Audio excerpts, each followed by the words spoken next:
Hi again, everybody, and welcome to Caught in Limbo's Talent Tribute Series that continues today. We're excited to talk with Matt Chernobyl, who played the role of Arthur in Episode 2 of Gratuity. Matt, your extensive experience is really, really cool. 10 years living in Los Angeles, working as an actor. You did stuff on stage, you did stuff on screen. You jump into Caught in Limbo. Talk about what was your experience like on this show? Well, it was a great experience actually. I had, truth be told, been out of the acting game for a little while, and but I think acting is one of those things where you never fully lose the itch to want to get back in front of the camera on stage. And when the opportunity was presented, I jumped at it because it's something I've loved to do since I was a young man.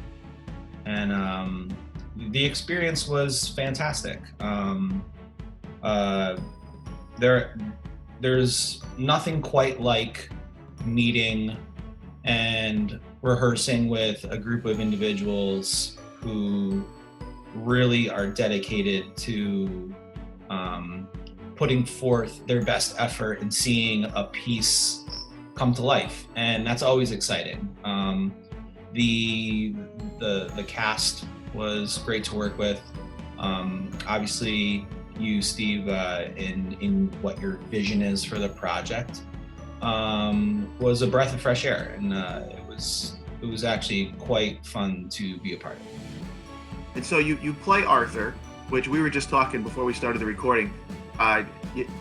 Weird for the audience to sort of grasp Arthur because I think he's mentioned in every scene as this person, this mysterious person, and but he really is the central point to in a way of episode 2 because there's this big build up to when people finally meet Arthur. So Arthur, talk about him as a character. We feel you just completely nailed the role and giving the audience the feel of what Arthur's life really is like and what he's dealing with. So talk a little bit about what is Arthur, what makes him work. Is he different? Is he cool? Is he weird? What was your take? I think my take on Arthur is that he was the character that was normal. I think that's what people will connect with, because in some sense, Arthur's character and his background, excuse me, he's the only one who can really kind of see the forest through the trees. He understands exactly how crazy these people are, and I think people will connect with that. I mean, obviously the ridiculousness of the other characters, but almost in a way, I kind of felt like Arthur was kind of like the chorus in a Greek tragedy, speaking the truth, but no one quite listening to what he was saying or fully taking him at face value. And so I think Arthur's questioning of his reality in the moment, speaking with these people, is something that I think a lot of people can connect with, especially when we're in a day and age where maybe there are a lot of half-truths being told. And I just think that Arthur is the grounding effect. I think when Arthur is being discussed by the other characters, it's forcing them to ground themselves in reality and their denial of kind of like what's going on, what's actually happening.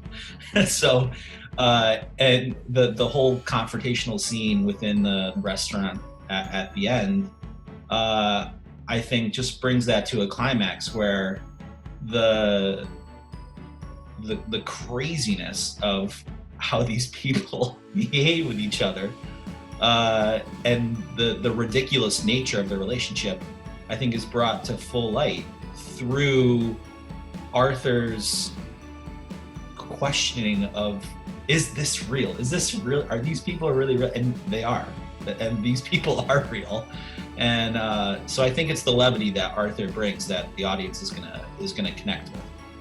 And you've mentioned the word ridiculous a couple of times here in this interview, so I'm just going to throw it back at you. Is that the one word, the one resonating quality that this show kind of takes on? Is it just a bit of ridiculousness? No, I of course there is the aspect of these ridiculous characters, but it's done from a point of view that each of those characters thinks they're doing what is right, what is good, what should be done. So it doesn't come from a place of negativity or falseness, right? This is these characters are true to themselves. They are just, when you're able to step back and look at the breadth of each character, like I could, because I was not part of the group, I was an outsider.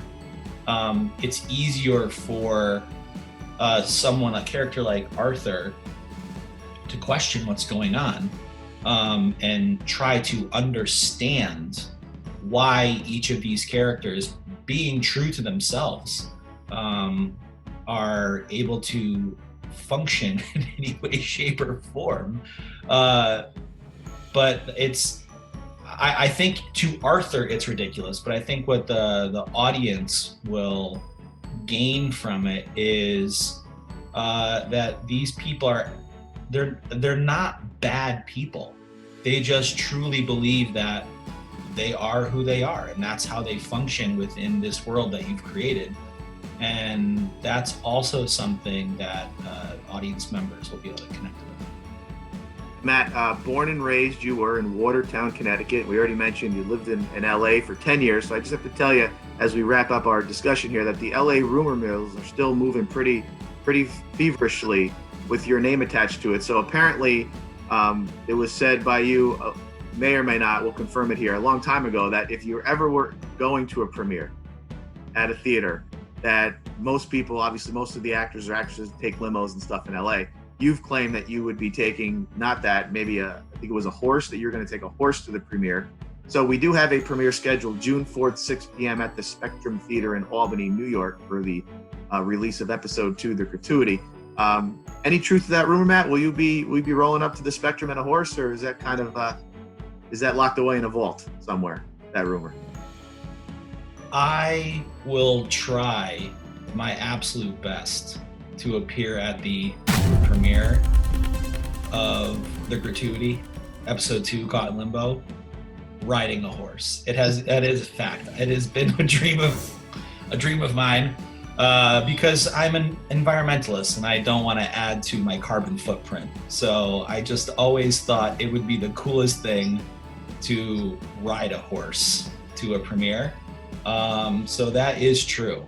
That is very true. And if I can make it happen, that would definitely be checked off the list, because that would be I think that would be a great accomplishment on a level of very low standards. But I think that would be the coolest thing ever if I could come as Arthur riding on a horse. I think that would just. We appreciate you joining us. Again, we've already mentioned it. It's worth repeating. 10 years in the business, living in Los Angeles. You bring instant credibility to the show, and you did an unbelievable job. And I know audiences are really going to get a kick out of the character Arthur and all that you did with him. So I appreciate you joining us, and we look forward to seeing you on June 4th, 6 p.m. at the Spectrum, hopefully on a horse. Thanks, Matt. Yeehaw!